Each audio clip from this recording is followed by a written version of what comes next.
క్రీస్తునందు ప్రియ సోదర సహోదరులకు మరొకసారి క్రీస్తు నామంలో మీకు వందనాలు శుభాలు తెలియజేస్తున్నాను. I'm very glad to meeting you all of you. మిమ్మల్ని అందరూ కూడా కలుసుకోవడం సంతోషం. మరొక వాక్యముతో మీ ముందుకు రావాలని నేను దేవునికి ప్రార్థన చేస్తున్నాను, దేవుడిని అడుగుతూ ఉన్నాను. ఈరోజు మరొక వాక్యంతో దేవుడు మనతో మాట్లాడబోతున్నారు. మన యొక్క మైండ్స్ని ఆయన అలర్ట్ చేయబోతున్నారు. మన మైండ్స్ని అలా ఎన్లార్జ్ చేయబోతున్నారు. కనుక దేవుని యొక్క వాక్యము చదువుకుందాం. హెబ్రీ పత్రిక 9వ అధ్యాయము 27వ వచనంలో ఈ మాట వ్రాయబడింది. మనుష్యులందరూ ఒక్కసారి మృతి పొందవలనని నియమింపబడిను, ఆ తరువాత తీర్పు జరుగును అనే మాట మనం చూస్తున్నాం. మనుషులందరూ ఒక్కసారి మృతి పొందవలనని నియమింపబడిను. ఈ వచనము ద్వారా, ఈ వాక్యము ద్వారా మనకేమి అర్థమవుతుందంటే, ఒక సత్యము మనం తెలుసుకోవాలి. సత్యాన్ని మనం యాక్సెప్ట్ చేయాలి, మనం అంగీకరించాలి. ఆ సత్యం ఏమిటంటే, డెత్ ఈజ్ షూర్, మరణము తథ్యము. మరణం అనేది ప్రతి ఒక్కరికి కూడా తథ్యము, తప్పదు అనేది అర్థమవుతుంది. ఎందుకంటే దేవుడే ఏర్పాటు చేశాడు. హెబ్రీ 9:27లో మనుషులందరూ ఒక్కసారి మృతి పొందవలనని నియమింపబడిను. ఎవరు నియమించారు? దేవుడే నియమించాడు. మరణం కూడా దేవుడే నియమించాడు. కనుక ఈ లోకములో, ఈ భూమిపై ఎవరైతే జీవిస్తున్నారో ప్రతి ఒక్కరికి కూడా మరణం అనేది వస్తుంది. ఒకరికి ముందు అవ్వచ్చు, ఒకరికి వెనుక అవ్వచ్చు, ఒకరికి ఇంకోసారి అవ్వచ్చు. కానీ ప్రతి ఒక్కరికి కూడా పుట్టినవారు గిట్టక తప్పదంటారు చూశారు.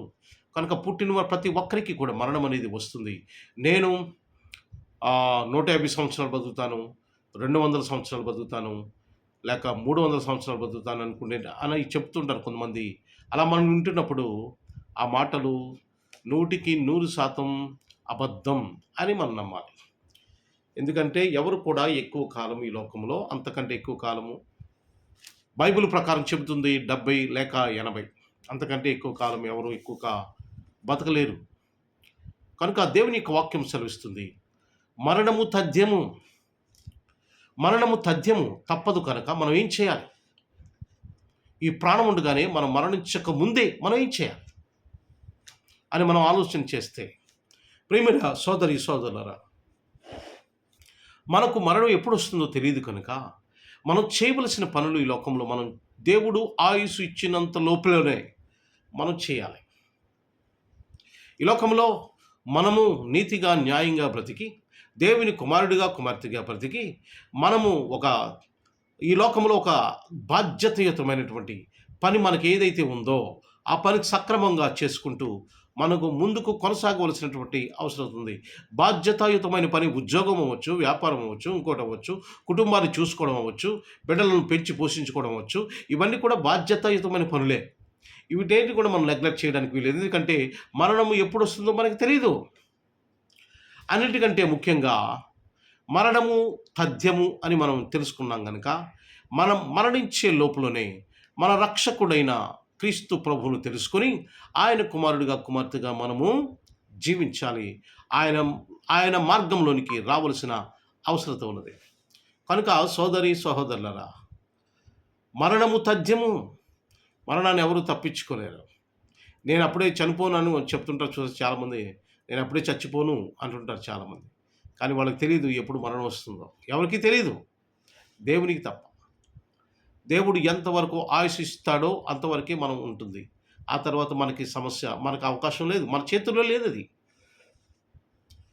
కనుక మరణము ఎప్పుడు వస్తుందో తెలియదు. కనుక మనము ఈ ప్రాణం ఉండగానే మనం చేయవలసిన పనులు చేయాలి, మన బాధ్యతలు నెరవేర్చాలి.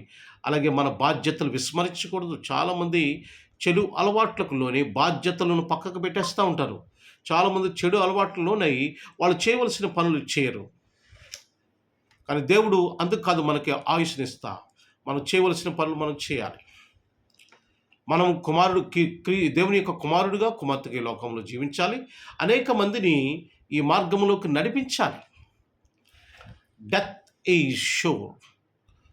When death is sure, you must be prepared. మరణము తథ్యము తప్పదు అని మనకు అర్థమైనప్పుడు దానిని మనము యాక్సెప్ట్ చేయడానికి మనము సిద్ధపడి ఉండాలి.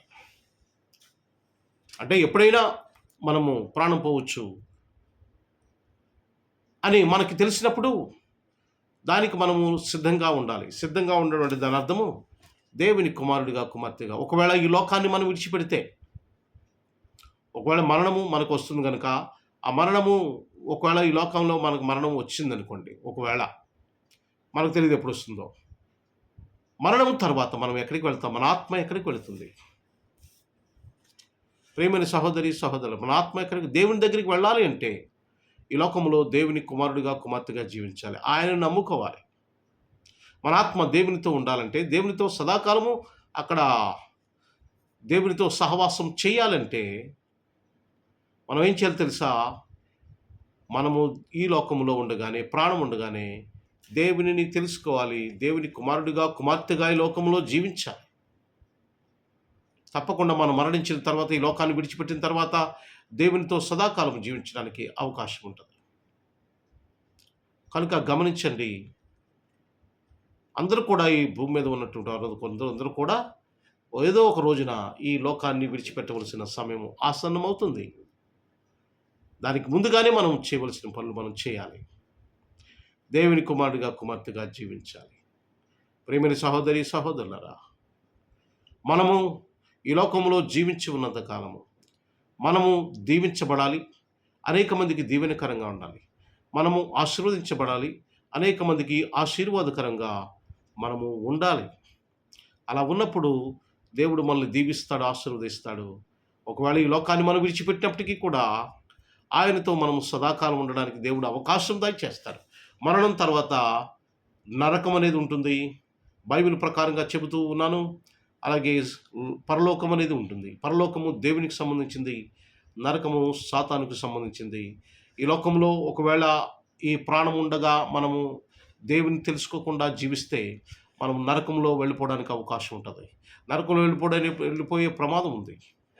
దేవుని కుమారుడిగా కుమార్తెగా జీవిస్తే మనము దేవుని రాజ్యంలో దేవునితో సదాకాలము మనము శాంతి సమాధానంతో అక్కడ మనం దేవునితో జీవిస్తాం. ఇది దేవుడి ఆయన భక్తులకు ఇచ్చేటువంటి గొప్ప బహుమానం. కనుక నరకానికి వెళ్తామా లేక పరలోక రాజ్యానికి వెళ్తామా తేల్చుకోవలసినటువంటి ఆ జ్ఞానము, ఆ యొక్క అవకాశం దేవుడు మనకి విడిచిపెట్టాడు. It's a free will. It's a free will అంటే మన మన మన నిర్ణయం మనం తీసుకోవాలి. ఎవరి మీద ఫోర్స్ లేదు, ఎవరి మీద ఒత్తిడి లేదు. మన నిర్ణయం మనమే తీసుకోవాలి. కనుక గమనించండి, ఈ రోజున ఒకవేళ మనం ప్రాణం పోతే మనం ఎక్కడికి వెళ్తాం? ఆలోచన చేయండి. కనుక ప్రియమైన సహోదరి సహోదరు, ఈరోజు చాలామంది బలవంతాన ప్రాణాలు తీసుకుంటున్నారు. అది తప్పు. ఏదో ఒత్తిడి వలన, ఏదో సమస్యల వలన చాలామంది బలవంతాన ప్రాణం తీసుకుంటున్నారు. చాలా తప్పు, దేవునికి విరుద్ధము. దేవుడు దాన్ని యాక్సెప్ట్ చేయడు. సహజ మరణము మనకు వచ్చే వరకు కూడా మన ప్రాణము మనం తీసుకోకూడదు.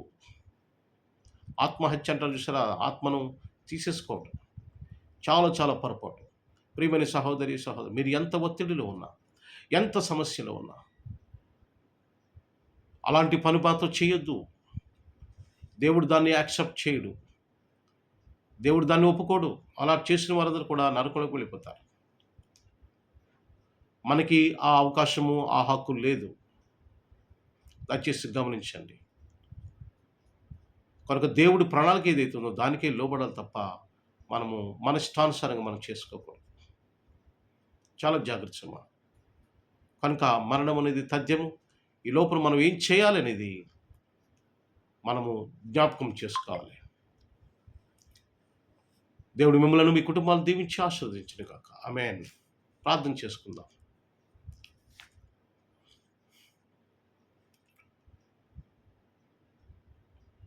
ప్రేమగల తండ్రి, కృపగల ప్రభువా, మీ నామానికి వందనాలు, స్తోత్రాలు, స్తుతులు చెల్లిస్తూ ఉన్నాము. మమ్మలను మీరు ప్రేమించి, దీవించి, ఆశీర్వదించి, బలపరిచి ఈ రోజున మా యొక్క జీవితాల్లో మరొక దినాన్ని మీరు అనుగ్రహించినందుకు మీకు ఎన్నో స్తుతులు, స్తోత్రాలు చెల్లిస్తున్నాను ప్రభువా. ఈ దినమంతటిలో మీ కృపా కాపుదల అనుగ్రహించమని, దీవించమని, ఆశీర్వదించమని, మా అవసరాలు తీర్చమని, అక్రతలు తీర్చమని, ఏ ఘనత మహిమ ప్రభావములు పొందమని యేసు పరిశుద్ధ నామమున మిక్కిలి వినయంతో అడిగి వేడుకుంటున్నాము తండ్రి. Amen, amen, amen. God bless you all.